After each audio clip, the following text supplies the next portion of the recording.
ਦੋਸਤੋ, ਮੈਂ ਤੁਹਾਡਾ ਆਪਣਾ ਅਫਜ਼ਲ ਸਾਹਿਰ ਪੰਜਾਬੀ ਸੰਗਤ ਪਾਕਿਸਤਾਨ ਦੇ ਅੱਜ ਦੇ ਉਚੇਚੇ ਸੰਗੀਤਕ ਇਕੱਠ ਦਾ ਅਸੀਂ ਮੁੱਢ ਬੰਨ੍ਹਦੇ ਹਾਂ।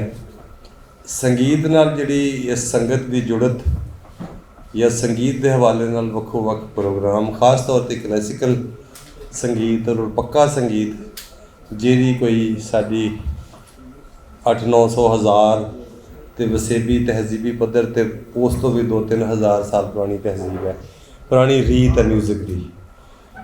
ਛੋਟੀ ਰੀਤ ਨਹੀਂ ਹੈ, ਹਜ਼ਾਰਾਂ ਸਾਲਾਂ ਦੀ ਖੜੀ। ਇਹਦੇ ਧਰਮਾਂ ਨਾਲ ਜੁੜੇ ਰਹੇ ਨੇ ਸੰਗੀਤ ਸ਼ੁਰੂ 'ਚ, ਔਰ ਗਿਆਨ ਨਾਲ ਜੁੜੇ ਰਹੇ ਨੇ, ਧਿਆਨ ਨਾਲ ਜੁੜੇ ਰਹੇ ਨੇ, ਖੁਦ ਔਰ ਖੁਦਾ ਆਗਾਹੀ ਨਾਲ ਜੁੜਿਆ ਰਿਹਾ ਸੰਗੀਤ। ਅਤੇ ਇਹ ਸਾਡੀ ਜਿਹੜੀ ਵਸੋਂ ਹੈ ਇੰਡਸ ਵੈਲੀ ਦੀ, ਹੜੱਪੇ ਦੀ, ਮੋਹਨਜੋਦਾੜੋ ਦੀ, ਅਜੰਤਾ ਐਲੋਰਾ ਦੀ, ਇਹ ਸਾਰਾ ਪੂਰਾ ਰੀਜਨ ਜਿਹੜਾ ਹੈ, ਇਹ ਬੜਾ ਹੀ ਕੁਦਰਤ ਨਾਲ ਹਮਾਹੰਗੀ ਜਿਨ੍ਹਾਂ ਦੀ ਬਣੀ ਹੈ, ਉਹਨਾਂ 'ਚ ਵੱਡਾ ਰੋਲ ਉਹ ਸੁਰ ਦਾ। ਔਰ ਹਰ ਪ੍ਰੋਗਰਾਮ 'ਚ ਵੀ ਸੰਗੀਤ ਨੂੰ ਅਸੀਂ ਕਿਸੇ ਹੱਦ ਤੱਕ ਜੋੜੀ ਰੱਖਿਆ। ਅਤੇ ਮਕਸਦ ਇਹ ਹੈ ਕਿ ਕੋਈ ਰਸ ਵਾਲੀ, ਕੋਈ ਮਿਠਾਸ ਵਾਲੀ, ਕੋਈ ਰੂਹ ਵਾਲੀ, ਕੋਈ ਦਿਲ ਵਾਲੀ ਗੱਲ ਕਰਨੀ ਪੈ ਜਾਏ ਅਤੇ ਕਿਸੇ ਤਰ੍ਹਾਂ ਕੋਈ ਲਗਾਓ ਬਣ ਜਾਏ। ਅਸੀਂ ਬੜੇ ਖਿਲਰੇ ਪਏ ਹਾਂ, ਬਹੁਤ ਟੁੱਟੇ ਪਏ ਹਾਂ, ਉਦਾਸ ਹਾਂ, ਸਟ੍ਰੈਸਡ ਹਾਂ। ਸੋ ਸੰਗੀਤ ਸਾਨੂੰ ਕਿਸੇ ਨਾ ਕਿਸੇ ਸਤਹ 'ਤੇ ਆਪਣੇ ਨਾਲ ਗਹਿਰਾ ਮਿਲਾਉਂਦਾ ਹੈ। ਪਰ ਇਹ ਜਿਹੜਾ ਸੰਗੀਤ ਹੈ, ਪੱਕਾ ਸੰਗੀਤ ਹੈ, ਇਹਦੇ ਵਿੱਚ ਪੂਰਾ ਰਚਾਓ, ਪੂਰੀ ਰਿਆਜ਼ਤ, ਪੂਰਾ ਸਲੀਕਾ ਚਾਹੀਦਾ। ਇਹਦੇ ਵਿੱਚ ਪੂਰਾ ਧਿਆਨ ਚਾਹੀਦਾ। ਬੇਧਿਆਨੇ ਦਾ ਕੰਮ ਨਹੀਂ ਹੈ ਇੱਕ ਸੰਗੀਤ ਕਰਨਾ। ਔਰ ਤੁਸੀਂ ਜਿਹੜੇ ਆਏ ਹੋ, ਤੁਹਾਡੇ ਧਿਆਨ ਨੂੰ, ਤੁਹਾਡੀ ਮੁਹੱਬਤ ਨੂੰ, ਤੁਹਾਡੇ ਆਉਣ ਨੂੰ ਮੈਂ ਉਹਦੇ ਕੁਰਬਾਨ ਹਾਂ। ਮੈਂ ਖੁਸ਼ ਹਾਂ ਤੁਸੀਂ ਆਏ ਹੋ, ਔਰ ਮੈਨੂੰ ਆਸ ਹੈ ਕਿ ਤੁਸੀਂ ਪੂਰੇ ਧਿਆਨ ਔਰ ਮੁਹੱਬਤ ਨਾਲ ਸਭ ਰੰਗ ਸੁਣੋਗੇ। ਉੱਤੇ ਲਿਖਿਆ ਹੈ, ਇੱਕ ਪੰਜਾਬੀ ਦੀ ਬੋਲੀ ਹੈ, ਪਿੱਪਲ ਦੇ ਆ ਪਾਪਿਆ, ਪਾਪਾ ਮੀਨ ਪਤਾ। ਔਰ ਰਸ ਨੂੰ ਵੀ ਪਾਪਾ ਕਹਿੰਦੇ ਨੇ ਨਾ ਕਿਧਰੇ ਨਾ, ਅਤੇ ਹੋਰ ਵੀ ਕਈ ਪਾਪਾ ਹੁੰਦੇ ਨੇ, ਹਰ ਘਰ 'ਚ ਇੱਕ ਪਾਪਾ ਹੁੰਦਾ ਹੈ ਜੀ। ਆਹੋ, ਪਿੱਪਲ ਦੇ ਆ ਪਾਪਿਆ ਕਿ ਹੀ ਖੜ ਖੜ ਲਾਈ ਹੈ। ਪਿੱਪਲ ਦਾ ਪੱਤਾ ਬਹੁਤ ਖੜਕਦਾ ਹੈ, ਬਕਾਇਦਾ ਤਾੜੀਆਂ ਵਾਂਗੂ ਜਿਹੜੇ ਦੋ ਉੱਤੋਂ ਲਹਿਰਾਉਂਦੇ ਆਉਂਦੇ ਨੇ ਨਾ, ਔਰ ਫਿਰ ਤਵਾਤਰ ਨਾਲ ਝੜਦੇ ਨੇ। ਇਸ ਗੱਲ ਮੈਂ ਕਿਉਂਕਿ ਪਿੱਪਲਾਂ 'ਚ ਬਹੁਤ ਵਕਤ ਗੁਜ਼ਰਿਆ ਮੇਰਾ। ਕਹਿੰਦਾ ਪਿੱਪਲ ਦੇ ਆ ਪਾਪਿਆ ਕਿ ਹੀ ਖੜ ਖੜ ਲਾਈ ਆ, ਗਏ ਨਹੀਂ ਪੁਰਾਣੇ ਰੁੱਤ ਨਵਿਆਂ ਦੀ ਆਈ। ਸੋ ਹੁਣ ਨਵਿਆਂ ਦੀ ਰੁੱਤ ਆਈ। ਪੰਜਾਬੀ ਕਲਾਸੀਕੀ ਮੌਸੀਕੀ 'ਚ ਜਿਹੜੇ ਪੱਕੇ ਗਾਉਣ ਵਾਲੇ, ਆਪਣੇ ਜ਼ੌਕ ਨਾਲ, ਜਿਨ੍ਹਾਂ ਨੂੰ ਕੋਈ ਚੇਟਕ ਲੱਗ ਗਈ, ਕੋਈ ਉਸਤਾਦਾਂ ਦੀ ਸੰਗਤ ਦੀ ਵਜ੍ਹਾ ਨਾਲ ਪੱਕੇ ਸੰਗੀਤ ਵੱਲ ਆ ਗਏ, ਸਿੱਖਣ ਵੱਲ ਆ ਗਏ, ਰਿਆਜ਼ਤ ਵੱਲ ਆ ਗਏ, ਉਹ ਬੜੇ ਬਖਤਾਂ ਵਾਲੇ ਨੇ। ਸੋਹਣਾ ਸਾਈ, ਕਿਉਂਕਿ ਸੰਗੀਤ ਬੰਦੇ ਨੂੰ ਜਾਗ ਲਾਉਂਦਾ। ਸਾਰੀ ਫਕੀਰੀ ਦੀ ਰੀਤ ਸੰਗੀਤ ਨਾਲ ਜੁੜੀ ਹੋਈ। ਸਾਰੇ ਸੂਫੀਆਂ ਨੇ ਗੁਣਗਾਨ ਕੀਤਾ, ਰੱਬ ਦੀਆਂ ਰੱਬੀ ਸੁਰਾਂ 'ਚ ਗਾਇਆ। ਸੋ ਸਾਡੀ ਅੱਜ ਦੀ ਪੀੜ੍ਹੀ ਕਿੱਥੇ ਖੜੀ ਹੈ, ਕਿੰਨੇ ਕੁ ਜੀ ਜੁੜਦੇ ਨੇ, ਨਵੇਂ ਨੌਜਵਾਨ ਕੁੜੀਆਂ ਮੁੰਡੇ ਪੱਕੇ ਗਾਉਣ ਵੱਲ ਆਉਂਦੇ ਨੇ।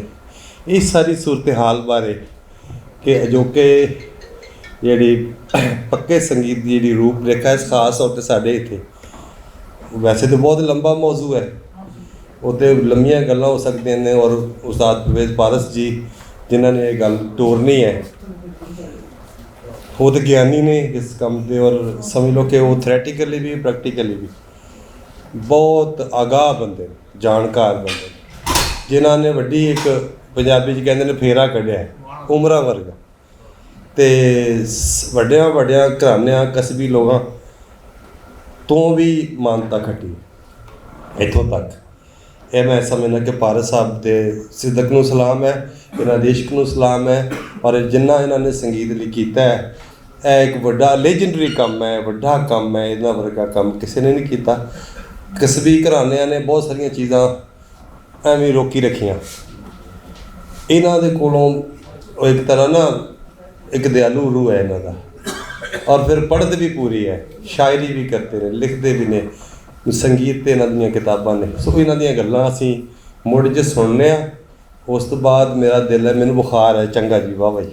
ਫਲੂ ਵੀ ਹੈ, 2 ਦਿਨ ਤੋਂ ਮੈਂ ਕਾਫੀ ਟੰਗਿਆ ਹੋਇਆ ਅਤੇ ਮੈਂ ਸੋਚ ਰਿਹਾ ਕਿ ਚਲੋ ਹੁਣ ਮੈਂ ਬਾਰ ਨਾ ਆਵਾਂ। ਆਮਿਰ ਸ਼ਰਾਜ਼ੀ ਜਿਹੜਾ ਹੈ ਮੇਰਾ ਜਾਨੀ ਹੈ ਪੁਰਾਣਾ, ਇਹ ਮੈਨੂੰ ਉਸਤਾਦ ਵੀ ਕਹਿੰਦਾ। ਰੇਡੀਓ ਦੇ ਵਿੱਚ ਅਸੀਂ ਕੁਝ 6 ਸਾਲ ਇਕੱਠਾ ਕੀਤੇ, ਸ਼ੁਗਲ ਪਾਣੀ ਬੜਾ ਕੀਤਾ। ਅਤੇ ਇਹ ਉਸ ਵੇਲੇ ਹਲਕਾ ਇਹਨੂੰ ਚੇਟਕ ਹੁੰਦੀ ਸੀ ਗਾਉਣ ਦੀ, ਅਤੇ ਮੈਂ ਲੜਦਾ ਸੀ ਕਿ ਵੀ ਤੂੰ ਉਹਨੂੰ ਧਿਆਨ ਨਾਲ ਨਹੀਂ ਕਰਦਾ। ਹੁਣ ਇਹ ਮਾਸ਼ਾਅੱਲਾ ਧਿਆਨ 'ਚ ਆ ਗਿਆ। ਇਹਦੀ ਵੀ ਇੱਕ ਸਿਫਤ ਹੈ ਇਸ ਗੱਲੋਂ ਕਿ ਹੁਣ ਸੋਹਣਾ ਲਗਾਓ ਆ ਗਿਆ ਬੜਾ। ਪਿਛਲੀ ਵਾਰੀ ਮੈਂ ਸੁਣਿਆ। ਸੋ ਅਸੀਂ ਨਵੇਂ ਜੀਆਂ ਕੋਲੋਂ ਸੁਣਾਂਗੇ, ਨਵੀਂ ਪੀੜ੍ਹੀ ਕੋਲੋਂ ਸੁਣਾਂਗੇ 2 ਪਰਫੋਰਮੈਂਸਿਸ 15 ਮਿੰਟ ਦੀਆਂ 2। ਇੱਕ ਆਮਿਰ ਦੀ ਖਿਆਲ ਗਾਇਕੀ ਦੀ ਜਿਹੜੀ ਬੰਦਿਸ਼ ਦੇ ਬੋਲ ਮੈਂ ਲਿਖੇ ਨੇ ਨਵੇਂ ਕਰਕੇ ਕਿ ਚੱਲ ਮੈਂ ਕਿਹਾ ਇਹਨੂੰ ਪੰਜਾਬੀ 'ਚ ਕਰ ਦਿੰਦੇ ਹਾਂ, ਅਤੇ ਉਹ ਅਸੀਂ ਸੁਣਾਂਗੇ। ਔਰ ਖਾਨ ਸਾਹਿਬ ਹਨੀਫ ਖਾਨ ਸਾਹਿਬ ਕੋਲੋਂ ਬਾਂਸੁਰੀ 'ਤੇ ਉਹਨਾਂ ਦੀ ਮਰਜ਼ੀ ਦਾ ਕੋਈ ਰਾਗ ਸੁਣਾਂਗੇ। ਅਤੇ ਬਾਕੀ ਸਾਡੇ ਜਿਹੜੇ ਨਵੀਂ ਪੀੜ੍ਹੀ ਹੈ ਉਹ ਗਾਏਗੀ।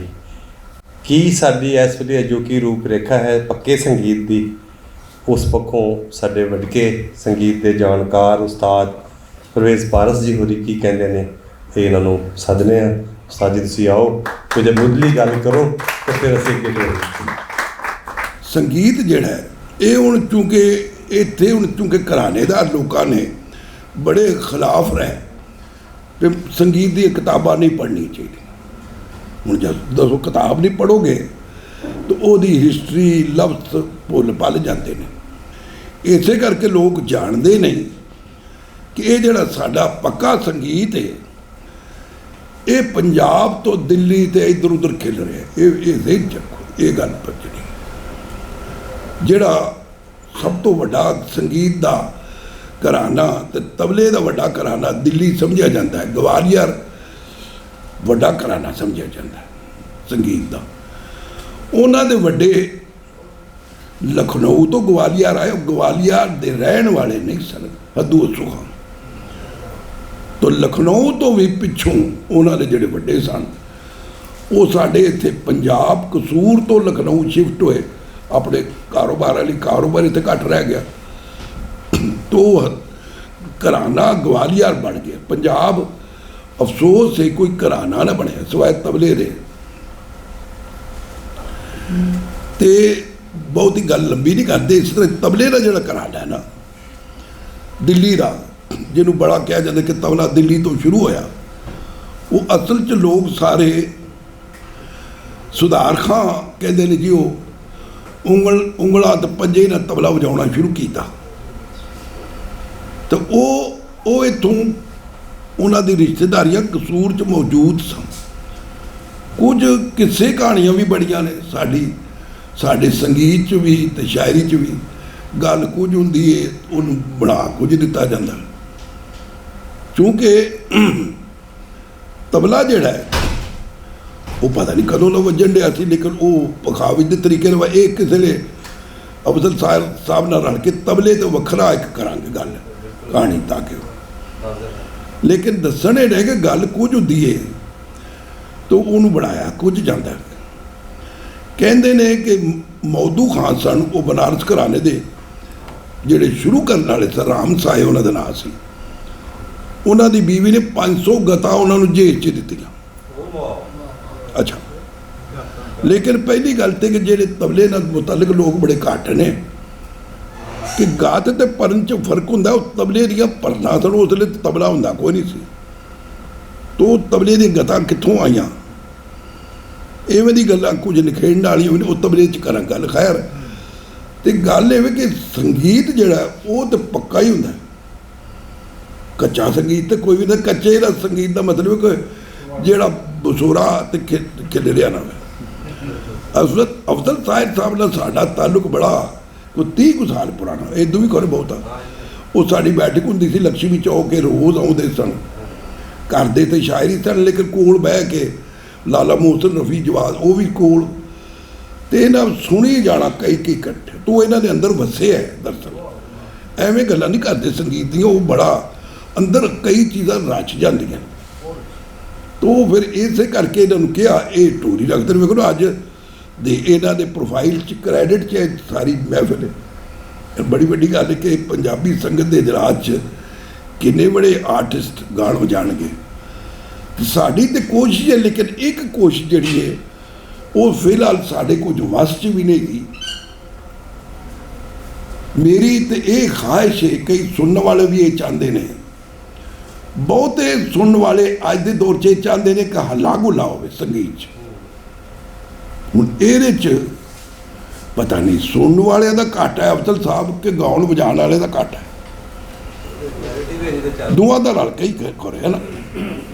ਉਹ ਪੇਸ਼ ਇੰਝ ਕੀਤਾ ਗਿਆ ਤੇ ਉਹਦੇ ਨਾਲ ਇਹ ਜਿਹੜਾ ਸਾਡਾ ਪੱਕਾ ਤੇ ਵਿਚਕਾਰਲਾ ਸੰਗੀਤ ਹੈ, ਗਜ਼ਲ ਗੀਤ, ਉਹਦੀ ਬਜਾਏ ਪੌਪ ਸਗੋਂ ਚੰਗਾ। ਉਹ ਬਿਲਕੁਲ ਬਸੁਰਾ ਤਾਂ ਨਹੀਂ ਗਾਉਂਦੇ, ਉਹ ਕਈ ਵਾਰੀ ਕੰਨਾਂ ਨੂੰ ਬਹੁਤ ਚੰਗਾ।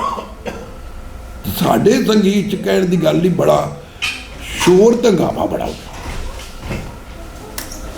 ਇਹ ਜਿਹੜਾ ਨਾ ਹੋਣਾ ਇਹ ਚਾਹੀਦਾ, ਕੋਈ ਬੰਦਾ ਗਾਵੇ ਤੇ ਲੋਕੀ ਅੱਖਾਂ ਬੰਦ ਕੇ ਕਰ ਆਹ ਵਾਹ ਵਾਹ ਕੀ ਸੀਨੇ ਠੰਡ ਪੈ। ਉਹ ਸੰਗੀਤ ਹੁਣ ਦੂਰ ਦੂਰ ਰਹੇਗਾ, ਉਹਨੂੰ ਵਾਪਸ ਲਿਆਉਣਾ ਕਿਸੇ ਤਰ੍ਹਾਂ। ਇਹ ਸੁਣਨ ਵਾਲੇ ਤੇ ਨਹੀਂ ਲਿਆ ਸਕਦੇ, ਤੇ ਜਿਹੜੇ ਗਾਣ ਵਜਾਉਣ ਵਾਲੇ ਨੇ ਉਹ ਇਹੋ ਜਿਹਾ ਕੰਮ ਕਰਨ। ਉਸਤਾਦ ਸਲਾਮਤ ਅਲੀ ਖਾਂ ਇੱਕ ਇੱਕ ਰਾਗ 2-2 2.5 3-3 ਘੰਟੇ ਗਾਉਂਦੇ ਸਨ, ਇੱਕ ਬੰਦਾ ਨਹੀਂ ਸੇਲਦਾ। ਲੋਕ ਅੱਖਾਂ ਬੰਦ ਕਰਕੇ ਸੁਣਦੇ ਸਨ ਤੇ ਲੋਕ ਕਹਿੰਦੇ ਸਨ ਸਲਾਮਤ ਖਾਨ ਸੀਨੇ ਠੰਡ ਪਾ। ਉਹੋ ਜਿਹਾ ਗਾਣਾ ਜਿਹੜਾ ਹੈ ਉਹ ਹੁਣ ਪਤਾ ਨਹੀਂ ਦੂਰ ਦੂਰ ਨਹੀਂ ਹੈਗਾ। ਕੁਝ ਲੋਕ ਗਾਉਂਦੇ ਨੇ, ਜਿੰਨਾ ਵੀ ਸਾਰੇ ਅੱਛੇ ਨੇ। ਉਸ ਤਰ੍ਹਾਂ ਦਾ ਕੰਮ ਤਬਲੇ 'ਚ ਗਾਉਣ 'ਚ ਹੋਣਾ ਚਾਹੀਦਾ। ਟੋਨ ਕਿਸ ਤਰ੍ਹਾਂ ਆਏਗਾ ਪਤਾ ਨਹੀਂ, ਕੌਣ ਜਾਣ ਸਕਦਾ। ਕੀ ਗੱਲ ਹੈ ਅਫਜ਼ਲ ਸਾਹਿਬ, ਪਤਾ ਨਹੀਂ ਹੁਣ ਕੌਣ ਇਹ ਕਰੇ ਕੰਮ ਤੇ ਕੀ ਕਰੇ। ਕੋਈ ਸੁਣਨ ਨੂੰ ਤਿਆਰ। ਇੱਕ ਜ਼ਮਾਨਾ ਸੀ ਫਨਕਾਰ ਜਿਹੜੇ ਸਨ ਵੱਡੇ, ਉਹ ਇੱਕ ਦੂਜੇ ਦੀ ਗੱਲਾਂ ਵੀ ਮੰਨ ਲੈਂਦੇ ਸਨ, ਮਤਲਬ ਬਾਕਾਇਦਾ ਬਹਿਸ ਹੋ ਜਾਂਦੀ ਸੀ, ਕੋਈ ਹੰਗਾਮਾ ਕੋਈ ਤਲਖੀ ਨਹੀਂ ਸੁਣਦੀ, ਤੂੰ ਆਪਣੇ ਆਪ ਇੱਕ ਦੂਜੇ ਦੀ ਗੱਲਾਂ ਮੰਨ ਕੇ ਤੂੰ ਠੀਕ ਕਰ। ਹੁਣ ਲੋਕ ਰਲਣ ਨੂੰ ਤਿਆਰ ਨਹੀਂ। ਰਲਤ ਦੀ ਲੋੜ ਹੈ ਕਿ ਚੀਜ਼ਾਂ ਦੇ ਮੁੱਢ ਵੱਜਣ ਤਾਂ ਉਹਦੇ 'ਚ ਇੱਕ ਸਕੂਨ ਹੋਵੇ, ਉਹ ਰਸ ਹੋਵੇ। ਇਹਦੇ ਬਾਰੇ ਵੀ ਕਿਸੇ ਲਈ ਗੱਲ ਕਰਾਂਗੇ। ਤੇ ਬਹੁਤੀ ਗੱਲ ਦੀ ਬਜਾਏ ਅਸੀਂ ਆਪਣਾ ਪ੍ਰੋਗਰਾਮ ਸ਼ੁਰੂ ਕਰਨੇ ਆ ਤਾਂ ਕਿ ਤੁਸੀਂ ਉਹਨੂੰ ਵੇਖੋ ਵੀ ਨਵੀਂ ਪੀੜ੍ਹੀ ਦੇ ਲੋਕ ਜਿਹੜੇ ਨੇ ਉਹ ਕੀ ਕਰਦੇ ਨੇ ਤੇ ਜਿਹੜੇ ਸੀਨੀਅਰ ਵੱਡੀ ਪੀੜ੍ਹੀ ਦੇ ਲੋਕ ਨੇ ਉਹ ਕੀ ਕਰਦੇ ਨੇ। ਤੇ ਮੈਂ ਤੇ ਸਭ ਨੂੰ ਕੋਈ ਮਸ਼ਵਰਾ ਦੇਣਾ, ਵਜਾਉਣ ਵਾਲਾ ਹੋਵੇ ਗਾਣ ਵਾਲਾ ਹੋਵੇ, ਉਹਦੇ 'ਚ ਸਕੂਨ ਪੈਦਾ ਕਰੋ।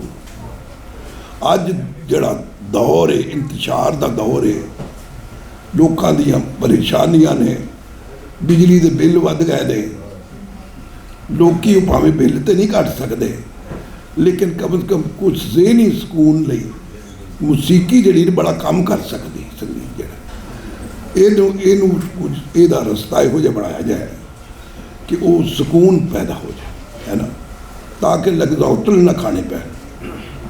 ਤੇ ਇਹਦੇ ਨਾਲ ਅਸੀਂ ਸ਼ੁਰੂ ਕਰਨੇ ਅੱਗੋਂ ਆਮਿਰ ਚਰਾਗੀ ਸਾਹਿਬ। ਸਾਰੇ ਆਉਣ ਵਾਲੇ ਪ੍ਰਾਹੁਣਿਆਂ ਨੂੰ ਮੈਂ ਜੀ ਆਇਆਂ ਨੂੰ ਆਖਣਾ।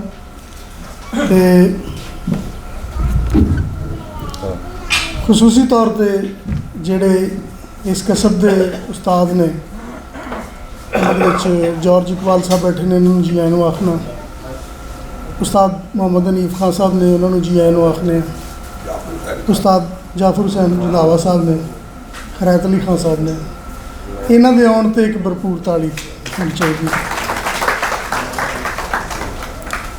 ਪਾਰਕ ਸਾਹਿਬ ਨੇ ਆਪਣੀ ਬੜੀ ਉਚੇਚੀ ਗੁਫ਼ਤਗੂ ਨਾਲ ਤੁਹਾਨੂੰ ਨਵਾਜ਼ਿਆ ਜੀ, ਅਤੇ ਮੈਂ ਬੜਾ ਉਸਤਾਦ ਜੀ ਦਾ ਵੀ ਸ਼ੁਕਰਗੁਜ਼ਾਰ ਹਾਂ ਕਿ ਤੁਸੀਂ ਆਏ ਔਰ ਆਪਣੇ ਕੀਮਤੀ ਵਕਤ ਦੇ ਵਿੱਚੋਂ ਸਾਨੂੰ ਟਾਈਮ ਦਿੱਤਾ। ਹੁਣ ਅਸੀਂ ਆਪਣੀ ਪਰਫਾਰਮੈਂਸ ਪਹਿਲੀ ਵੱਲ ਜਾਂਦੇ ਹਾਂ ਜੀ। ਅਤੇ ਬੜੇ ਇੱਕ ਸੁਰੀਲੇ ਨੌਜਵਾਨ, ਕਿਸੇ ਦੌਰ 'ਚ ਇਹਨਾਂ ਨੂੰ ਅਸੀਂ 2-3 ਵਰੇ ਪਹਿਲਾਂ ਇਹਨਾਂ ਨੂੰ ਬੱਚੇ ਆਖਦੇ ਸਾਂ, ਅਤੇ ਹੁਣ ਇਹ ਜਵਾਨ ਨੇ ਅਤੇ ਮੈਂ ਇਹਨੂੰ ਜਵਾਨ ਹੀ ਆਖਾਂਗਾ। ਉਸਤਾਦ ਪਰਵੇਜ਼ ਪਾਰਕ ਸਾਹਿਬ ਦੇ ਸ਼ਾਗਿਰਦ ਨੇ ਔਰ ਇਹਨਾਂ ਦੇ ਦਾਦਾ ਜੀ ਕਰਨਲ ਸ਼ਮਸ ਸਾਹਿਬ, ਉਹਨਾਂ ਨੇ ਬੜੀ, ਅੱਲਾ ਉਹਨਾਂ ਨੂੰ ਰਿਸ਼ਤਾਂ 'ਚ ਘਰ ਕਰੇ, ਉਹਨਾਂ ਨੇ ਬੜੀ ਮਿਹਨਤ ਕੀਤੀ ਇਹਨਾਂ ਬੱਚਿਆਂ 'ਤੇ ਔਰ ਇਹਨਾਂ ਨੂੰ ਸੁਰ ਦੇ ਨਾਲ ਰੋਸ਼ਨਾਈ ਕਰਵਾਈ ਔਰ ਉਹਨਾਂ ਵਾਸਤੇ ਵੀ ਇੱਕ ਕਲੈਪ ਹੋਣੀ ਚਾਹੀਦੀ, ਸ਼ਮਸ ਸਾਹਿਬ ਵਾਸਤੇ ਵੀ। ਤੇ ਤੁਹਾਡੇ ਸਾਰਿਆਂ ਦੀਆਂ ਤਾੜੀਆਂ ਦੇ ਵਿੱਚ ਮੈਂ ਹੋਰਬ ਸ਼ਮਸ ਨੂੰ ਕਹਾਂਗਾ ਕਿ ਤੁਸੀਂ ਆਓ ਔਰ ਕਾਫੀ ਨਾਲ ਇਹ ਸ਼ੁਰੂ ਕਰਨਗੇ ਜੀ। ਅੱਜ ਦਾ ਇਸ ਪ੍ਰੋਗਰਾਮ ਦਾ ਮੇਨ ਮਕਸਦ ਇਹ ਸੀ ਕਿ ਜਿਹੜੇ ਅੱਜ ਕੱਲ੍ਹ ਦੇ ਸਾਡੇ ਬਾਲ ਨੇ ਔਰ ਖਸੂਸੀ ਤੌਰ 'ਤੇ ਬਹੁਤ ਕਰਮਾਂ ਵਾਲੇ ਭਾਗਾਂ ਵਾਲੇ ਬਾਲ ਨੇ ਜਿਹੜੇ ਕਲਾਸੀਕਲ ਮਿਊਜ਼ਿਕ ਵੱਲ ਜਿਹੜਾ ਨਾਪੈਦ ਹੋ ਗਿਆ ਔਰ ਲੋਕ ਉਹਨਾਂ ਤੋਂ ਪਿੱਛੇ ਚਲੇ ਗਏ। ਔਰ ਅਸੀਂ ਇਸ ਪ੍ਰੋਗਰਾਮ ਦਾ ਮੀਡੀਅਮ ਵੀ ਕੁਛ ਇਸ ਤਰ੍ਹਾਂ ਦਾ ਰੱਖਿਆ ਸੀ ਕਿ ਨਵੀਂ ਨਸਲ ਜਿਹੜੀ ਹੈ ਉਹ ਪੁਰਾਣਿਆਂ ਸਾਜ਼ਾਂ ਨਾਲ ਕੀ ਮੁਹੱਬਤ ਕਰਦੀ ਹੈ ਔਰ ਪੁਰਾਣੇ ਗਾਉਣ ਨਾਲ ਕੀ ਮੁਹੱਬਤ ਕਰਦੀ ਹੈ। ਅਤੇ ਉਹਦੀ ਹੈ ਇੱਕ ਪਹਿਲੀ ਪਰਫਾਰਮੈਂਸ ਅਤੇ ਤੁਸੀਂ ਇਸਤਕਬਾਲ ਕਰਨਾ ਜੀ ਉਹਨਾਂ ਦਾ। ਹਾਰਮੋਨੀਅਮ 'ਤੇ ਇਹਨਾਂ ਦੇ ਨਾਲ ਸੰਗਤ ਉਸਤਾਦ ਪਰਵੇਜ਼ ਪਾਰਸ ਸਾਹਿਬ ਕਰਨਗੇ ਅਤੇ ਤਬਲੇ ਦੇ ਉੱਤੇ ਸਾਡੇ ਸੋਹਣੇ ਤੇ ਬੜੇ ਸੁਰਖੇਲ ਤਬਲਾ ਨਵਾਜ਼ ਜਨਾਬ ਦਾਊਦ ਜਸਟਨ ਸਾਹਿਬ ਕਰਨਗੇ।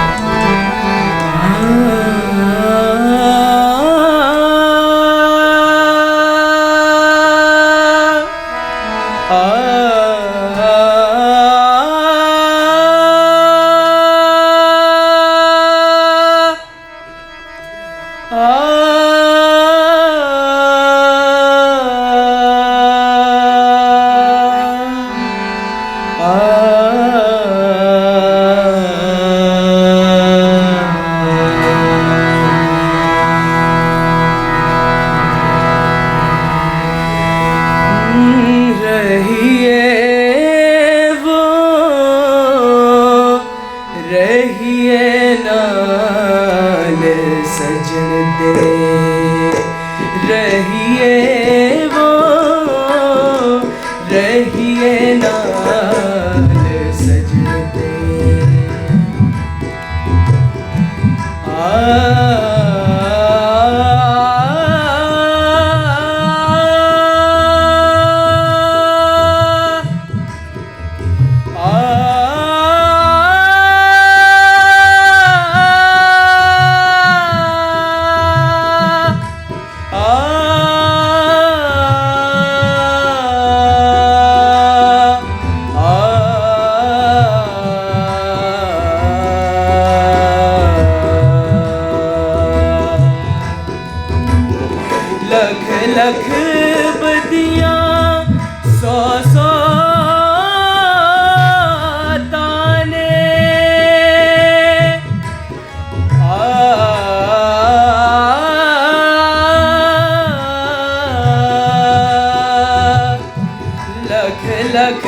कहिए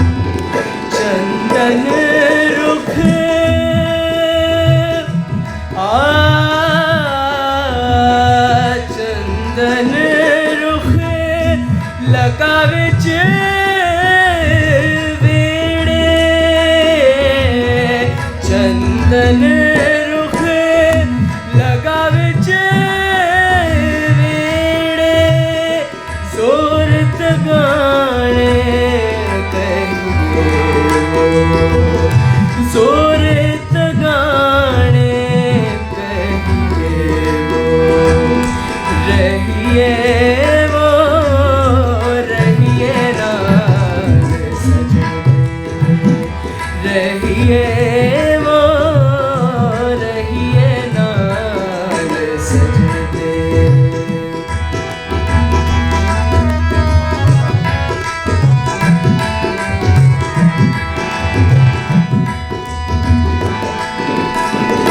कहे हुसैन फकीर साईदा, कहे हुसैन फकीर साईदा, चूंदे आमर रहिए वो, चूंदे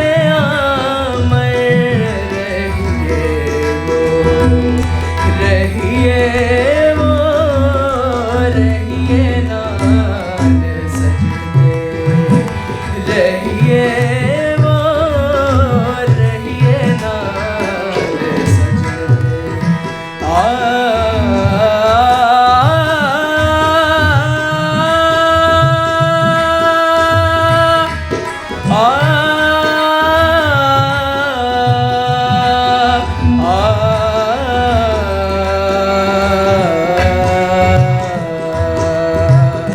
रहिए नाल सजदे। रहिए नाल सजदे। रहिए नाल सजदे। ਦੱਸਦੇ ਚੱਲੀਏ ਕਿ 10 ਸਾਲਾਂ 'ਚ ਇਹਨਾਂ ਦਾ ਪਹਿਲਾ ਪ੍ਰੋਗਰਾਮ ਕਲਿਆ ਗਾਉਣ ਦਾ। ਉਹ ਗੱਲ ਉਪਰੀ ਤੇ ਲੱਗਦੀ, ਉਹ ਖੁਦ ਵੀ ਕਹਿਣ ਲੱਗਾ ਕਿ ਮੁੱਦਤਾਂ ਤੋਂ ਇਹ ਤੀਜਾ ਚਿੱਟਾ ਸੋਰੇ ਚੌਥੇ ਕਾਲ ਤੋਂ ਪੰਜਵੇਂ ਕਾਲ ਤੋਂ ਭੈਣ ਦੇ ਨਾਲ ਗਾਉਂਦੇ ਰਹੇ। ਗੁਰਦੁਆਰਾ ਤੇ ਪਹਿਲਾ ਪ੍ਰੋਗਰਾਮ ਮੇਰੇ ਹਿਸਾਬ ਦਾ। ਬਹੁਤ ਸ਼ੁਕਰੀਆ ਜੀ।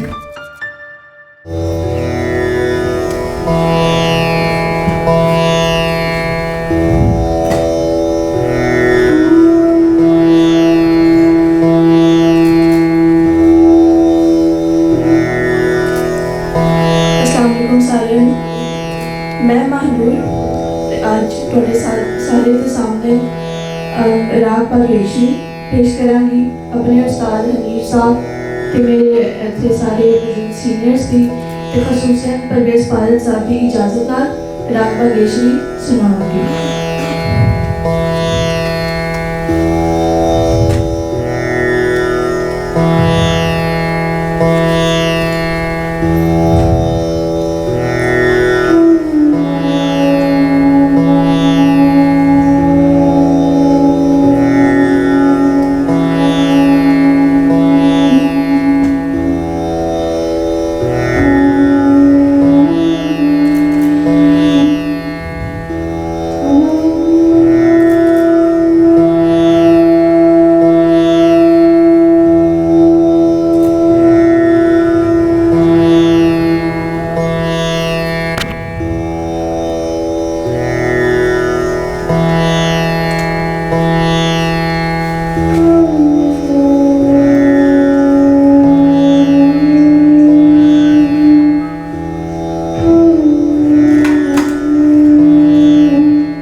एडा सोहना एक आर्टिस्ट बहुत जिंदी है, बहुत खूबसूरत और बड़ा आला परफॉर्मेंस की हुआ है शुक्रिया। हमने कहते जी मुड़ तो फिर क्लैप एक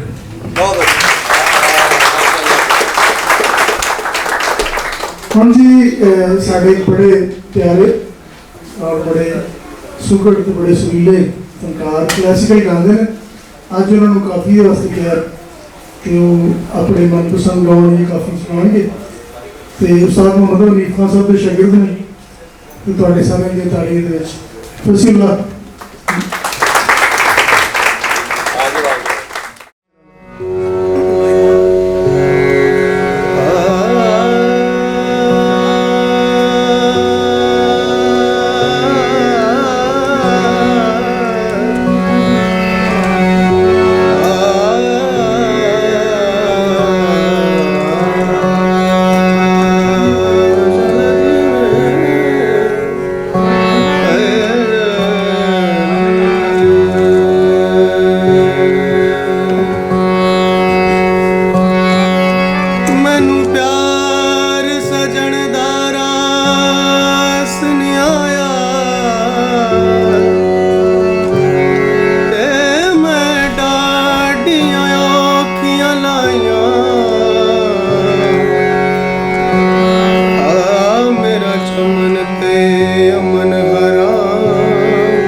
चमन ते अमन हराम किता है सजना दियां बेपरवाहियां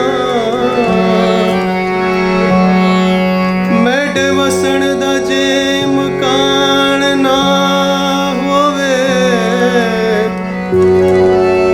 मैनू मार गतो तन्हाइयां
चिट्टे चिट्टे चावल माही बिच दूध माजा है चिट्टे चिट्टे चावल माही बिच दूध माजा चिट्टे चिट्टे चावल माही बिच दूध माजा है चिट्टे चिट्टे चावल माही बिच दूध कली ते कटोरा लेके खलियां कली ते कटोरा लेके खलियां वे अजरल खवाए में यार केड़े वेले लायो नी रंगा केड़े वेले लगियां लग गईयां ने सावन नाल रंगा केड़े वेले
प्रीतोई है मास कदोई वे माही लहुए प्रीतोई मास कदोई वे माही लहुए प्रीतोई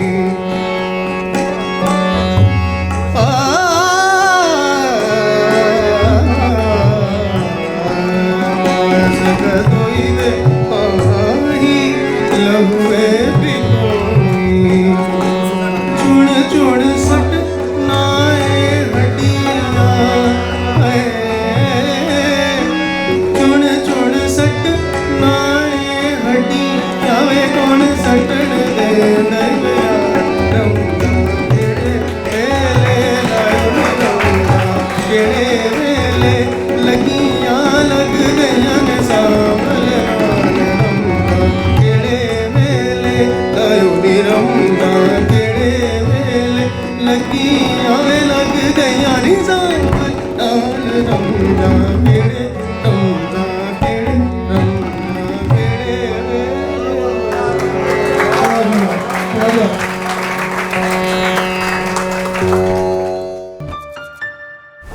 ਉਹ ਸਾਡਾ ਦੁੱਖ ਹੈ ਕਿ ਪਾਕਿਸਤਾਨ ਦੇ ਵਿੱਚ ਇੱਕ ਨੌਜਵਾਨ ਤੀਸਰਾ ਹੈ ਜਿਹੜਾ ਉਹ ਸਾਥ ਨਹੀਂ ਜਾਂਦਾ ਔਰ ਇਹ ਬੜਾ ਵੱਡਾ ਦੁੱਖ ਹੈ ਕਿ ਇਹਦਾ ਸਦੀਆਂ ਪੁਰਾਣਾ ਸਾਜ਼ ਔਰ ਇਹ ਆਪਣੀ ਜਿਹੜੀਆਂ ਮਜ਼ਬੂਤ ਸਨ ਬਹੁਤ ਬਹੁਤ ਵੱਡੇ ਗੁਣੀ ਉਸਤਾਦ ਨਾਜ਼ਿਮ ਅਲੀ ਖਾਨ ਉਸਤਾਦ ਗੁਲਾਮ ਮੁਹੰਮਦ ਖਾਨ ਉਸਤਾਦ ਸਾਬਰੀ ਖਾਨ ਰਾਓ ਖਾਨ ਔਰ ਕਿੰਨੇ ਨਾਮ ਨਵੀ ਬਖਸ਼ ਖਾਨ और पंजाब की धरती नाल जुड़िया सदियों तो साज और बड़ा हिम्मत वाला जवान जिन्हें इस साज को हाथ पाया कोई एक लतीफा भी है कि वो सजा हो जाती थी और कहता जी तेरी आखिरी ख्वाहिश की थी कहती मैं सरंगी सजा कहनी सिर्फ तो साज की कि एडा औखा साज पूरा जन्म लग जाए तो बड़ी भरपूर इस्तकबाल करो ਤੁਹਾਡੇ ਸਾਰਿਆਂ ਦੀਆਂ ਤਾੜੀਆਂ ਦੇ ਵਿੱਚ ਸ਼ਰੂਨ ਜਵੇਦ ਚੌਧਰੀ ਸੰਗੀਤ ਵਿੱਚ ਆਪਣੇ ਮਨਪਸੰਦ ਰਾਗ ਵਜਾਉਣਗੇ ਔਰ ਇਹ ਧੰਨ ਭਾਗ ਨੇ ਕਿ ਸਾਡੇ ਲਾਹੌਰ ਦੀ ਧਰਤੀ 'ਚੋਂ ਕੋਈ ਬੱਚਾ ਇਸ ਸਾਜ਼ ਨੂੰ ਵਜਾਉਣ ਲੱਗ ਪਿਆ ਇਹ ਸਾਡੀ ਖੁਸ਼ਬਖਤੀ ਹੈ ਕਿ ਇਹ ਸਾਲ ਹੋਰ 200 ਸਾਲ ਕੱਢ ਜਾਏਗਾ ਇਹਦੀ ਬਦੌਲਤ ਤੇ ਇਹਦੇ ਲਈ ਦੁਆ ਵੀ ਕਰੋ ਤੇ ਬੜੀ ਤੇਰੀ ਮਿਹਰਬਾਨੀ ਭਾਈ ਤੂੰ ਇਸ ਸਾਜ਼ ਨੂੰ ਹੱਥ ਪਾਇਆ ਕਿ ਮੈਂ ਤੇਰਾ ਬੜਾ ਧੰਨਵਾਦੀ ਹਾਂ ਤੇ ਤਬਲੇ ਦੀ ਸੰਗਤ ਦੋ ਜਸਟਨ ਕਰਨਗੇ ਸਭ ਆ ਜਾਓ ਤੁਹਾਡੇ ਸਾਰਿਆਂ ਦੀਆਂ ਤਾੜੀਆਂ ਦੇ ਵਿੱਚ ਸ਼ਰੂਨ ਜਵੇਦ ਚੌਧਰੀ ਸੰਗੀਤ ਵਿੱਚ ਆਪਣੇ ਮਨਪਸੰਦ ਰਾਗ ਵਜਾਉਣਗੇ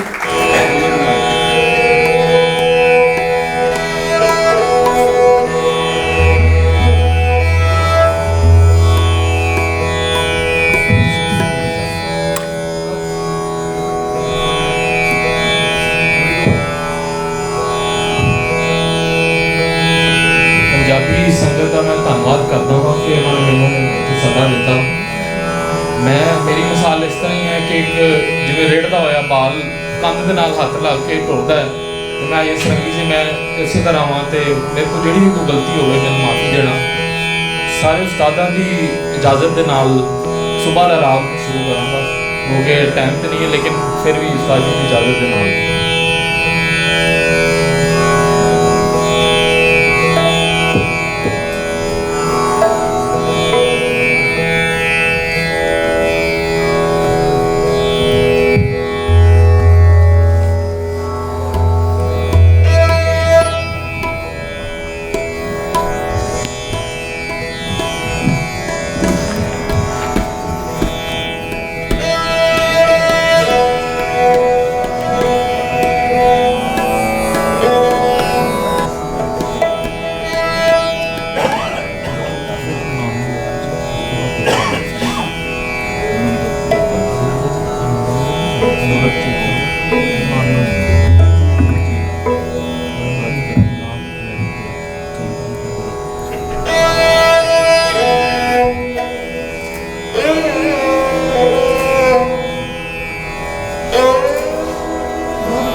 ਕਿਆ ਬਾਤ ਹੈ ਜਿੰਦੇ ਹੋ।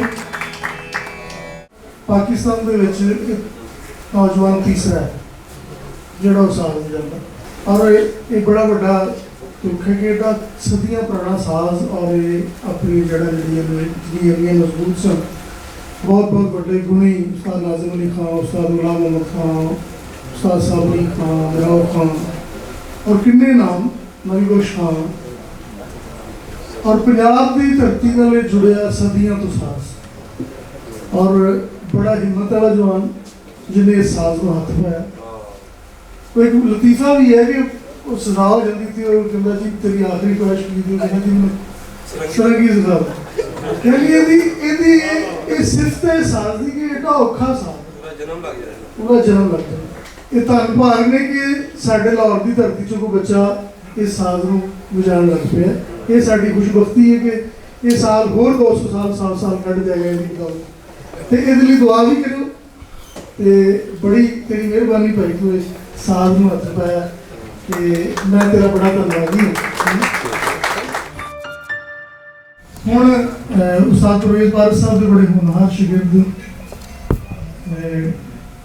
ਫਾਰਮ ਬੀ ਦੇ ਸਟੂਡੈਂਟ ਨੇ, ਕਲਾਸੀਕਲ ਗਾਉਂਦੇ ਨੇ ਔਰ ਬੜਾ ਸਾਡਾ ਬੀਬਾ ਪੁੱਤਰ, ਤੇ ਤੁਹਾਡੇ ਦੁਆ ਲੈਣ ਵਾਸਤੇ ਸਾਰੇ ਜੋ ਨੌਜਵਾਨ ਤੁਹਾਡੇ ਸਾਹਮਣੇ ਅੱਜ ਹਾਜ਼ਰ ਹੋ ਰਹੇ ਨੇ, ਤੇ ਮੈਂ ਉਸਤਾਦ ਜੀ ਨਾਲ ਗੁਜ਼ਾਰਿਸ਼ ਕਰਾਂਗੀ ਤੁਸੀਂ ਹਾਜ਼ਰ ਤੇ ਇਹ ਸਾਡੀ ਇਸ ਪੰਜਾਬ ਦੀ ਧਰਤੀ ਦਾ ਨਾਲ ਜੁੜਿਆ ਬੜਾ ਸਦੀਆਂ ਤੋਂ ਇਹ ਰਾਗ ਬੜਾ ਪਸੰਦ ਕੀਤਾ ਜਾਂਦਾ, ਜਿਹੜਾ ਸੁਣਾਉਣਗੇ ਵੀ ਪਲਾਸੀ ਦਾ ਖਿਆਲ ਇਹ ਪੇਸ਼ ਕਰਨਗੇ,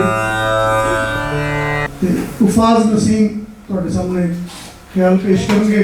ਤੁਹਾਡੇ ਸਾਰਿਆਂ ਦੀ ਭਰਪੂਰ ਤਾੜੀਆਂ 'ਚ ਉਫਾਜ਼ ਨਸੀਮ।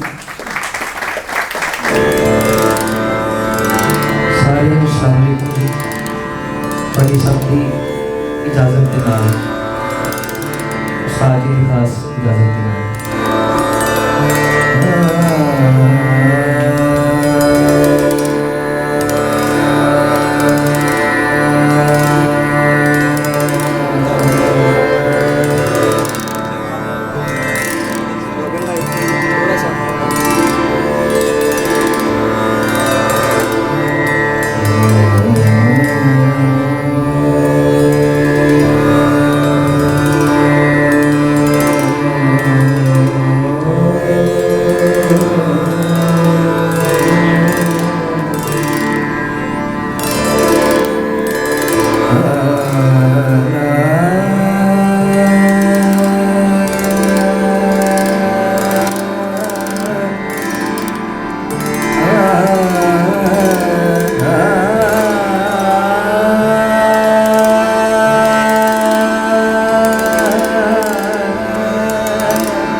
अपने वास्ते एक भरपूरता की जिंदर खास बहुत अच्छी लगा बात क्या जिंदर ਹੁਣ ਜਿਹੜੇ ਅਸੀਂ ਇੰਸਟਰੂਮੈਂਟ ਵੱਲ ਜਾ ਰਹੇ ਹਾਂ ਇੰਸਟਰੂਮੈਂਟ ਦੀ ਸਾਡੀ ਪਰਫਾਰਮੈਂਸ ਉਹ ਅੰਗਰੇਜ਼ ਆਪਣੇ ਨਾਲ ਲੈ ਕੇ ਆਏ ਸਨ ਤੇ ਹੁਣ ਉਸ ਨੂੰ ਆਪਣੇ ਵਟਾਰੇ 'ਚ ਜਿਵੇਂ ਦਾ ਅਸੀਂ ਲਿਆ ਸ਼ਾਇਦ ਉਹ ਅੰਗਰੇਜ਼ ਵੀ ਨਹੀਂ ਇੰਜ ਕਰਦੇ ਇਹ ਐਸਾ ਸਾਜ਼ ਹੈ ਕਿ ਜਿਹੜਾ ਮਾਰਚ ਪਾਸਿਸ ਔਰ ਇਹਨਾਂ ਵਾਸਤੇ ਇਸਤੇਮਾਲ ਹੁੰਦਾ ਸੀ ਲੇਕਿਨ ਸਾਡੇ ਬੜੇ ਸੰਗੀਤ ਦੀਆਂ ਵੱਡੇ ਗੁਣੀ ਬੰਦਿਆਂ ਦੇ ਉਸਤਾਦ ਸੋਹਣੀ ਖਾਨ ਉਸਤਾਦ ਅਲਮਗੀਰ ਖਾਨ ਉਸਤਾਦ ਔਰੰਗਜ਼ੇਬ ਖਾਨ ਮਾਸਟਰ ਸਾਹਿਬ ਹੁਸੈਨ ਵੈਸਲਾਮਾਬਾਦ ਵਾਲੇ ਜਾਫਰ ਸਾਹਿਬ ਔਰ ਇਹਨਾਂ ਵਰਗੇ ਉਸਤਾਦ ਫਕੀਰ ਹੁਸੈਨ ਮੁਕਾੜੇ ਵਾਲੇ ਔਰ ਇਹਨਾਂ ਵਰਗੇ ਹੋਰ ਕਈਆਂ ਲੋਕਾਂ ਨੇ ਮੁਸਤਲਤ ਘਰਾਣਿਆਂ को फैज लिया उन्होंने क्लासिकल सीखिया बकायदा तालवंडी ग्वालियर और बड़े बड़े घराने जोड़े उन्होंने साज में होर सोहना सुरखा किया तो 22 साल उम्र 22 साल के साज के फूक नहीं बजती और 22 साल की उम्र के बहुत सोहना बजा रहे हैं और क्लासिकल बजा रहे हैं ये प्रोग्राम तरतीब करने से मेरे तो अफसर भाई दे चंगे अदद बाद अदद किलो फोन भी साडा लगा होना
मेरा मित्र प्यारा है, मल्टी टैलेंटेड है, डाइवर्सिटी बड़ी है, रूदारी फनकारी अपनी जगह, पर क्लासिकी मौसीकी का रस उसकी प्रैक्टिकल और थ्योरेटिकल दोवें पढ़ता जानकारियां का वो दर्दा है।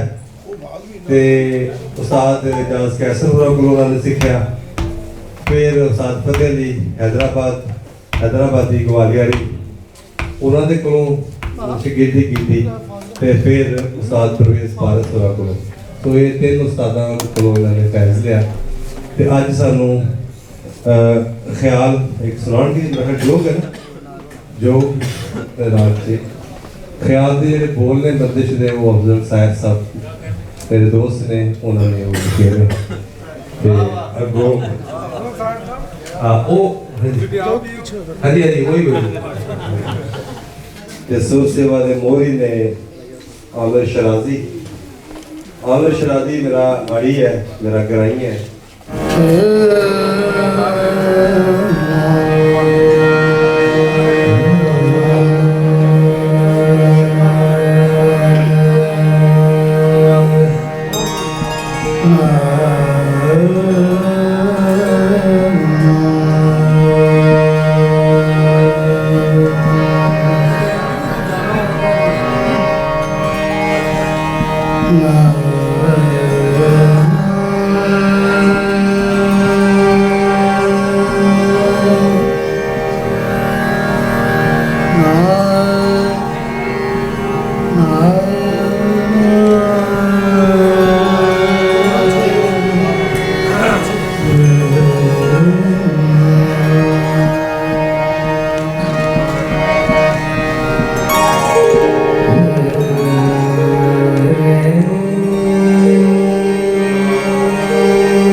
हंसते हुए हंसते हुए हंसते हुए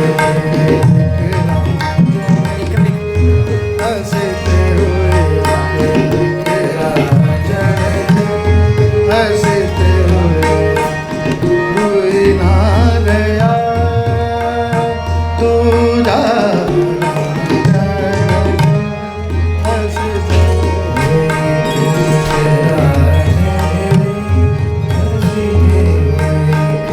कोई ना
ਮੈਂ ਤੇ ਉਪਾਸ ਨੇ ਜੋ ਕੀਤਾ ਹੈ ਨਾ, ਇਹ ਵੀ ਕਮਾਲ ਹੈ।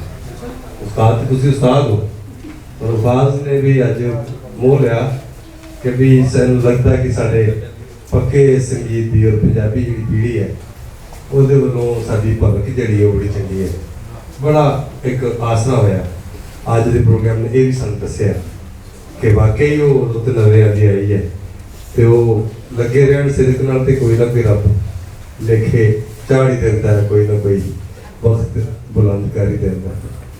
ਸੋ ਰਾਂਝਣ ਦੇ ਅਸੀਂ ਇਹਨਾਂ ਦੀ ਵਜਲੀ ਨਾਲ ਇੱਕ ਹੁਣ ਤੱਕ ਜੱਗ ਨੂੰ ਵੇਖਿਆ ਜੀ। ਜਿਹੜੇ ਸਾਡੇ ਰਾਂਝਣ ਸਾਡੇ ਕ੍ਰਿਸ਼ਨ ਨੇ ਉਹ ਵੀ ਗੁਰੀ ਮੁਰਲੀ ਦੀ ਔਰ ਬਾਂਸੁਰੀ ਦੀ ਔਰ ਵੰਜਲੀ ਦੀ ਰੀਤ ਹੈ। ਸਾਡੇ ਪੁਰਾਣਾ ਇੱਥੋਂ ਦਾ ਸਾਜ਼ ਹੈ ਤੇ ਉਹਦੇ ਨਾਲ ਧਰਮ ਤੋਂ ਲੈ ਕੇ ਗੁਰੂਕੁਲ ਤੱਕ ਤੇ ਪ੍ਰੇਮੀਆਂ ਤੱਕ ਇੱਕ ਲੰਮੀ ਕਹਾਣੀ। ਇਹ ਸਮਝੋ ਕਿ ਜੜੋਂ ਗ੍ਰਾਸ ਰੂਟ ਲੈਵਲ ਤੋਂ ਆਪਣੇ ਸਿੱਖ ਨਾਲ ਇਸ਼ਕ ਨਾਲ ਪੈਸ਼ਨ ਨਾਲ ਲੋਕ ਵੱਲ ਆਏ ਔਰ ਉਸ ਤੋਂ ਬਾਅਦ ਵੱਡੇ ਵੱਡੇ ਉਸਤਾਦਾਂ ਦੇ ਨਾਲ ਇੱਕ ਲੰਬੀ ਗੱਲ ਹੈ। ਉਸਤਾਦ ਗੁਲਾਮ ਸ਼ਬੀਰ ਉਸਤਾਦ ਜਾਫਰ ਸਾਹਿਬ ਉਹਨਾਂ ਦੀਆਂ ਸੰਗਤਾਂ ਉਸ ਤੋਂ ਬਾਅਦ ਵੱਡੇ ਵੱਡੇ ਉਸਤਾਦਾਂ ਦੇ ਨਾਲ ਖਾਸ ਤੌਰ ਤੇ ਫਾਜ਼ਿਲ ਸਾਹਿਬ ਦੇ ਨਾਲ ਵੀ ਉਹ ਕੁਝ ਉਹਨਾਂ ਨੇ ਕਸਮ ਫੈਜ਼ ਲਿਆ ਤੇ ਤਬਲੇ ਨੂੰ ਵੀ ਤਬਲੇ ਦੇ ਵੀ ਜਾਣਕਾਰ ਨੇ ਔਰ ਲੂਟ ਦੇ ਵੀ ਮੁਖਬਕ ਇੰਸਟੀਚਿਊਟ ਦੇ ਵਿੱਚ ਪੜ੍ਹਾਉਂਦੇ ਵੀ ਨੇ।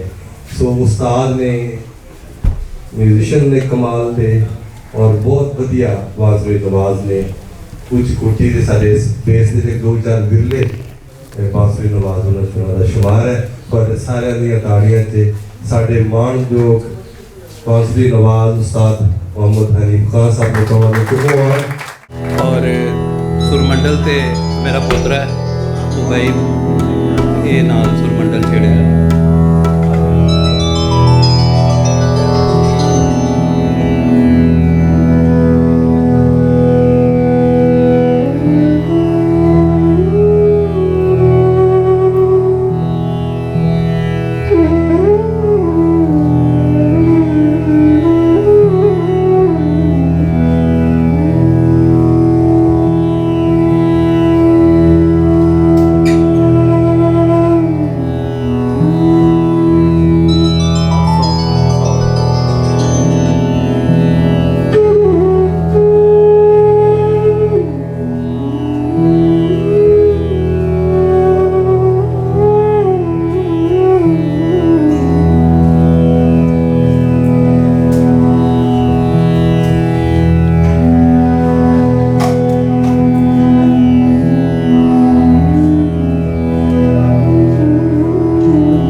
ਤੁਹਾਡੇ ਸਾਹਮਣੇ ਬਹਿਣ ਦਾ ਇੱਕ ਹੌਸਲਾ ਹੈ, ਕਿਉਂਕਿ ਤੁਸੀਂ ਸਭ ਮੁਹਤਰਮ ਨੇ ਸਭ, ਲੇਕਿਨ ਭੂਖ ਦਾ ਸਾਜ਼ ਵਜਾਉਂਦੇ ਨੇ ਤੇ ਉਹ ਫਿਰ ਬੰਦੇ ਨੂੰ ਇਹ ਹੁੰਦਾ ਕਿ ਮੈਂ ਇੰਨਾ ਕੁ ਵੀ ਕੁਝ ਕਰਨਾ ਤੇ ਉਹ ਥੱਲੇ ਨਹੀਂ ਡਿੱਗ ਰਿਹਾ।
ਦਾ ਇੱਕ ਸ਼ੇਰ ਹੈ ਕਿ ਭਈ ਹਰ ਕਾਈ ਮਾਂ ਪਿਓ ਜਾਈ ਹੀਰ ਇਸ਼ਕ ਦੀ ਜਾਈ। ਇਹ ਸ਼ੇਰ ਨੇ ਮੈਨੂੰ ਬੜਾ ਮੋਟੀਵੇਸ਼ਨ ਵੀ ਦਿੱਤੀ ਹੈ, ਬੜੀ ਗੱਲ ਵੀ ਸਮਝਾਈ ਹੈ ਕਿ ਜੁੱਸਾ ਸਾਡਾ ਤੇ ਮਾਂ ਪਿਓ ਤੋਂ ਪੈਦਾ ਹੁੰਦਾ ਹੈ, ਲੇਕਿਨ ਤੁਸੀਂ ਅਸਲ 'ਚ ਹੈ ਕਿ ਜੇ ਇਹ ਪਦਾਇਸ਼ ਤੁਹਾਨੂੰ ਆਪਣੀ ਆਪੇ ਹੀ ਕਰਨੀ ਪੈਣੀ ਹੈ, ਉਹ ਇਸ਼ਕ ਦੀ ਪਦਾਇਸ਼। ਤੇ ਇਹ ਚਾਹੇ ਦਾਊਦ ਦੇ, ਮੈਂ ਆਮਿਰ ਸ਼ਰਾਜ਼ੀ ਹੈ, ਪਾਰਸ ਸਾਹਿਬ ਨੇ, ਜਿੰਨੇ ਲੋਕ ਵੀ ਨੇ ਜਿਹੜੇ ਆਰਟਿਸਟ ਨੇ, ਜਾਵਾ ਸਾਹਿਬ ਨੇ, ਇਹਨਾਂ ਨੇ ਜਿਹੜਾ ਆਪਣਾ ਆਰਟਿਸਟ ਹੋਣ ਦੀ, ਕਿਸੇ ਨੇ ਪੇਂਟਰ ਹੋਣ ਦੀ, ਕਿਸੇ ਨੇ ਅੱਛਾ ਇਨਸਾਨ ਹੋਣ ਦੀ ਜਿਹੜੀ ਇਹ ਪਦਾਇਸ਼ ਹੈ ਨਾ, ਇਹ ਆਪ ਹੀ ਕਰਨੀ ਪੈਂਦੀ। ਇਹ ਇਸ਼ਕ ਦੀ ਇੱਕ ਗੱਲ ਹੈ ਔਰ ਇਹ ਮੁਸ਼ਕਲ ਪਦਾਇਸ਼, ਇਹ ਆਸਾਨ ਨਹੀਂ ਹੈ। ਤੇ ਦੂਜੀ ਗੱਲ ਇਹ ਕਿ ਜਿਵੇਂ ਬੱਚੇ ਨਾਲ ਨੇ ਸਿੱਖਣ ਵਾਲੇ, ਮੇਰੇ ਖਿਆਲ 'ਚ ਕਿ ਇਹਨਾਂ ਨੂੰ ਵੀ ਥੋੜੀ ਗੱਲ ਦੀ ਸਮਝ ਆਉਂਦੀ ਰਹੇ ਕਿ ਜਿੰਨੀ ਦੇਰ ਤੱਕ ਤੁਸੀਂ ਇਨਸਟਰੂਮੈਂਟ ਨੂੰ ਵਜਾਉਂਦੇ ਹੋ ਜਾਂ ਰਾਗ ਨੂੰ ਗਾਉਂਦੇ ਹੋ, ਤੁਸੀਂ, ਮੈਂ ਜਦੋਂ ਤੱਕ ਰਾਗ ਨੂੰ ਗਾਵਾਂਗਾ ਉਹ ਰਾਗ ਮੇਰਾ ਨਹੀਂ ਹੋਏਗਾ। ਰਾਗ ਮੇਰਾ ਉਦੋਂ ਹੋਏਗਾ ਜਦੋਂ ਰਾਗ ਮੈਨੂੰ ਗਾਏਗਾ। ਉਹ ਇਹ ਬਹੁਤ ਜ਼ਰੂਰੀ ਹੈ ਇਹ, ਕਿਉਂਕਿ ਉਹ ਜਿਹੜਾ ਰਾਂਝਾ ਰਾਂਝਾ ਕਰਦੀ ਆਪੇ ਰਾਂਝਾ ਹੋਈ, ਆਖੋ ਨਹੀਂ ਮੈਨੂੰ, ਉਹ ਅਸਲ 'ਚ ਬਾਤ ਹੋ। ਤੇ ਇਹ ਮੈਂ ਗੱਲ ਇਸ ਤੋਂ ਕਰ ਰਿਹਾ ਕਿ ਮੈਂ ਤੁਹਾਡੀ ਦੁਆ ਚਾਹ ਰਿਹਾ ਕਿ ਅੱਲਾ ਕਰੇ ਕਿ ਇੰਜ ਹੋ ਜਾਏ। ਇਹ ਨਹੀਂ ਕਹਿ ਰਿਹਾ ਕਿ ਮੇਰਾ ਹੋ ਗਿਆ, ਮੈਂ ਚਾਹ ਰਿਹਾ ਕਿ ਤੁਸੀਂ ਦੁਆ ਕਰੋ ਕਿ ਇੰਜ ਹੋ ਜਾਏ। ਜਿਸ ਗੱਲ ਦੀ ਜਿੱਥੋਂ ਤੱਕ ਹਲੇ ਸਮਝ ਆਈ ਹੈ ਉਹ ਅਗਰ ਹੋ ਜਾਏ ਤੇ ਉਸ ਤੋਂ ਬਾਅਦ ਹੋਰ ਕੀ ਚਾਹੀਦਾ। ਤੇ ਚਾਰੋਂ ਕੇਸ਼ੀ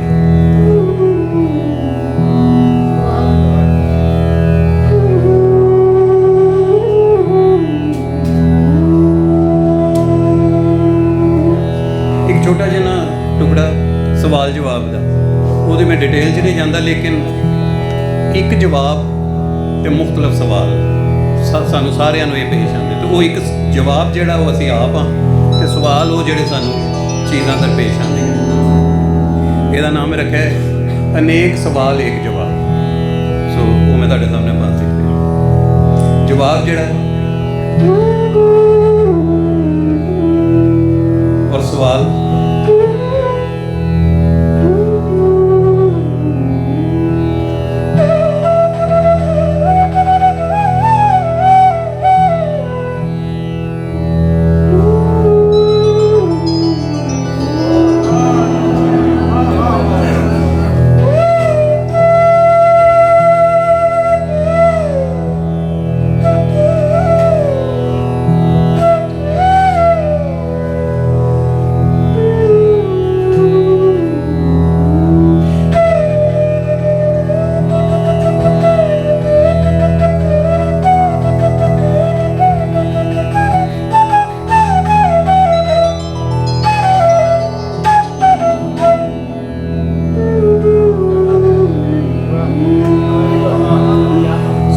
ਲੈ ਕੇ ਮਰਨ ਤੱਕ ਉਹ ਜਵਾਬ ਮੈਂ ਹੀ ਰਹਿਣਾ ਹੈ। ਉਹ ਇੱਕੋ ਪਰਸਨੈਲਿਟੀ, ਸਿਆਪੇ, ਖੁਸ਼ੀਆਂ, ਹਰ ਚੀਜ਼ ਜਿਹੜੀ ਉਹ ਸਾਨੂੰ ਬਦਲ ਬਦਲ ਕੇ ਆਉਂਦੀ।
ਗਵਈਏ ਦੀ ਜਾਂ ਪੇਂਟਰ ਦੀ ਤਸਵੀਰ ਗਵਈਏ ਦੇ ਗਾਵਣ ਬਾਂਸਰੀ ਵਾਲੇ ਦੇ ਕਲਾਰਨਟ ਵਾਲੇ ਕਿਸੇ ਵੀ ਆਰਟਿਸਟ ਦੀ ਇਬਾਦਤ ਉਹਦੇ ਆਰਟ ਦੇ ਵਿੱਚ ਨਹੀਂ ਨਾ ਹੁੰਦੀ, ਮਤਲਬ ਉਹ ਆਪਣੇ ਆਰਟ ਦੇ ਰਾਹੀਂ ਇਬਾਦਤ ਨਹੀਂ ਕਰ ਸਕਦਾ। ਤਾਂ ਮੇਰਾ ਖਿਆਲ ਹੈ ਕਿ ਹਲੇ ਉਹਦੇ 'ਚ ਹੋਰ ਸਦਾ ਤੇ ਜਾਣ ਦੀ ਲੋੜ। ਸੋ ਇਹ ਗੱਲ ਮੈਂ ਇਸ ਤੋਂ ਕੀਤੀ ਕਿ ਮੈਂ ਥੋੜਾ ਜਿਹਾ ਵਿਰਧ ਬਾਂਸਰੀ ਦੇ ਜ਼ਰੀਏ ਮੈਂ ਬਣਾਇਆ ਇੱਕ ਆਪਣਾ, ਉਹ ਮੈਂ ਤੁਹਾਡੇ ਸਾਹਮਣੇ